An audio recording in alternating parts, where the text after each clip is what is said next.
बारामतीचं पाणी राजकारणामुळे अडवल्याचा गंभीर आरोप आमदार रोहित पवार यांनी केलाय। वरून फोन आल्यामुळेच अधिकाऱ्यांनी जनाई शिरसाईचं पाणी सोडलं नसल्याचं पवारांनी म्हटलंय। पाणी अडवून शेतकऱ्यांवर अन्याय करणाऱ्यांना आता बारामतीकरच धडा शिकवतील असा इशारा देत कुकडीचं आवर्तनही तातडीनं सोडण्याची मागणी जी आहे ती रोहित पवारांनी केली।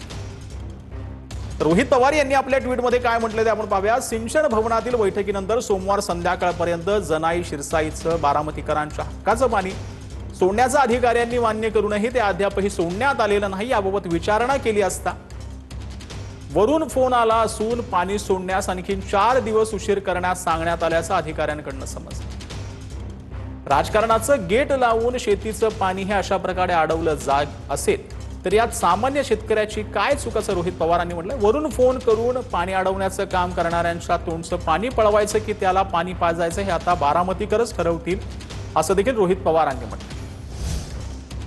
तर रिझर्व्ह बँकेनं आठवडाभरातील राज्यातील आणखी एका बँकेचा परवाना रद्द केलेला आहे। गेल्या काही वर्ष घोटाळा प्रकरणी कराडमध्ये बहुचर्चित असलेल्या यशवंत सहकारी बँकेचा परवाना रद्द करण्यात आलाय। यशवंत सहकारी बँकेत 112 कोटी 10 लाखांचा घोटाळा आणि गैरव्यवहार गेल्या प्रकरणी परवाना रद्द करण्यात आला। आठवड्याभरापूर्वीच मुंबईतील सर्वोदय कोऑपरेटिव्ह बँकेचा परवाना रद्द करणारी कारवाई रिझर्व्ह बँकेनं केली। तर परभणी हिंगोली विधान परिषदेच्या जागेवर भाजपनं दावा केलेला आहे। परभणीचे भाजपचे जिल्हाध्यक्ष सुरेश भुमरेंनी दावा केला। मोठा पक्ष असल्यानं आम्हाला जागा मिळावी असं सुरेश भुमरेंनी म्हटलं। फडणवीस आणि रवींद्र चव्हाणांकडेही मागणी केल्याचं सुरेश भुमरेंकडून स्पष्ट करण्यात आलं। भाजपच्या दाव्यानंतर मित्रपक्षात नाराजी वाढण्याची शक्यता आहे। भारतीय जनता पार्टीचे प्रदेशाध्यक्ष रवींद्रजी चव्हाण साहेबांकडे मी स्वतः प्रस्ताविकामध्ये मागणी केली की ही जागा भारतीय जनता पार्टीला सोडून घ्यावी। नक्कीच पक्षीय वरिष्ठ नेत्यांनी सुद्धा आम्हाला आश्वासित केले की ही जागा आपण यावेळी भारतीय जनता पार्टीला सोडून घेऊ। नक्कीच महायुती म्हणून भारतीय जनता पार्टी असेल, राष्ट्रवादी काँग्रेस असेल, शिवसेना असेल आणि आमचे मित्र पक्ष असलेले सर्व सहकारी मिळून जास्तीत लीड ही जागा निवडून येईल। तर ठाणे महापालिकेच्या महासभेत शिवसेना भाजपामध्ये खडाजंगी सुरू। भाजपनं शिंदेच्या नगरसेवकांवर गुन्हा दाखल करण्याची मागणी केली होती। शिवसेनेकडून आता भाजपच्या नगरसेवकांना निलंबित करण्याची मागणी आहे। विषय सुरू असताना शिवसेनेनं राष्ट्रगीताचा अपमान केल्याचा आरोप। हा जो काय वाद आहे तो काही विचारांचे वाद आहे, कुठेही धोरणात्मक निर्णयावर वाद नाही आहे आणि त्याच्यामुळे ते वाद संपलेले आहेत। हे किरकोळ वाद आहेत आणि अशा गोष्टी थोड्या बहुत प्रमाणात होत असतात, पण ह्याच्या पुढे होणार नाहीत। भारतीय जनता पार्टीच्या सदस्यांचं जे मत आहे की आम्हाला महासभेत बोलून दिलं जात नाही, असं बिलकुल नाही।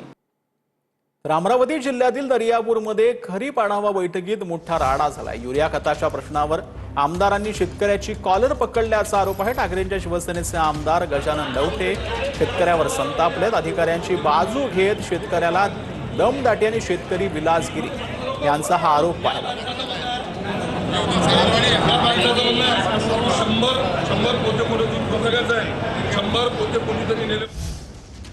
तर मुंबईच्या मालवणीमध्ये एका महिलेच्या घरासमोर बेकायदेशीर बांधकाम करून तिचा दरवाजा अडवण्यात आला। 2 जण जे आहेत ते पीडितेला धमकी देत असून मंत्री मंगलप्रभात लोढा यांनी पीडितेच्या घरी जाऊन तिची भेट घेतली। दरम्यान माझ्या मध्यस्थीनंतर पोलिसांनी एफआयआर नोंदवला असून आरोपींना तात्काळ अटक करण्याचे आदेश दिल्याची माहिती लोढांनी दिली। पोलीसमध्ये सकाळी गेले होते, भाजपाचे कार्यकर्ते पण गेले होते। पोलिसने आता एफआयआर घेतली आहे। मी आज पोलीस कमिशनर साहेबांना भेटलो 3 वाजता, त्यांना सांगितलं सर्व विषय। त्यानंतर ते एफआयआर झाली, पण एफआयआरमध्ये जे काही हवा होतं ते पूर्ण सेक्शन आले नाही आहे आणि ना आता यामध्ये काही गिरफ्तारी झाली आहे। म्हणून मग इथून त्याने घेऊन पोलीस जाणार आहे। त्याने सांगू की हा दादागिरी चालणार नाही। हा ते नेहमी असता ते हिंदू घरांचे हिंदूने कसा तिथून काढायचा ते त्यांचा प्रयत्न सुरू असता। त्यांच्या कोणाचा प्रश्न आहे कशासाठी ते करता, हा जे एक जिहाद आहे ते जिहाद थांबला पाहिजे। तर जळगावच्या पारोळ्यामध्ये डिझेल मिळत नसल्यानं नागरिकांचा रास्ता रोको पाहायला मिळते। पारोळ्यामध्ये राष्ट्रीय महामार्गावर रास्ता रोको करून आंदोलन केलेलं आहे। शेतीच्या कामासाठी डिझेल मिळत नसल्यानं शेतकऱ्यांची पंपावर गर्दी पाहायला। रास्ता रोको चालू आहे।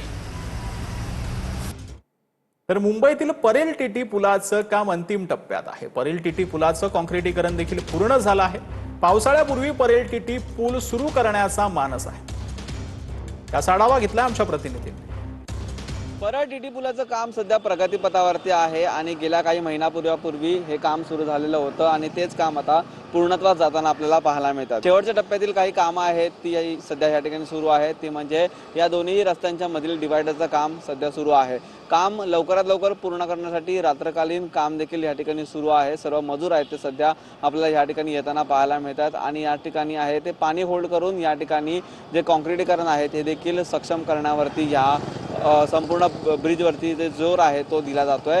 येणाऱ्या काही दिवसांमध्ये आपल्याला हे काम पूर्णत्वास जाताना पाहायला मिळेल, परंतु पावसाळ्यापूर्वी संपूर्ण कामं पूर्ण करण्याचा मानस आहे तो महानगरपालिकेचा आहे आणि हीच कामं पूर्ण झाली तर पूर्ण क्षमतेने हा ब्रिज आहे तो सुरू होऊ शकतो। त्यामुळे दिवसाच्या वेळी जे काही ट्रॅफिक कंजक्शन होतं आणि जे वाहतूक कोंडी होते ती कुठेतरी कमी होताना आपल्याला पाहायला मिळेल। व्हिडिओ जर्नलिस्ट गणेश मोरेसह निखिल चव्हाण, TV9 मराठी, मुंबई।